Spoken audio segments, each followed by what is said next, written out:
Hola, soy Emma, soy maestra en el Colegio Público Martín Porra y candidata de SOATEA a las elecciones de profesorado.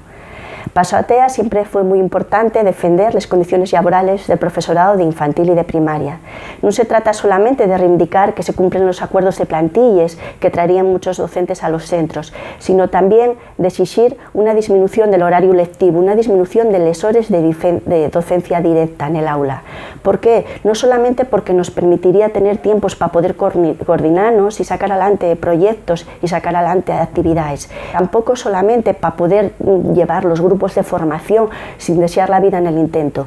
Trátase ahora, sobre todo, también de dignificar la nuestra labor profesional, ya que sabemos que el proceso de enseñanza y aprendizaje en nuestros niveles son cada vez más exigentes y necesitamos tiempo para poder desarrollar esa actividad con una garantía de calidad.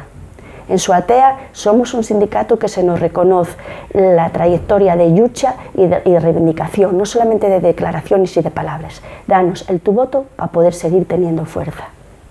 Vota SOATEA 40 años defendiendo la escuela pública.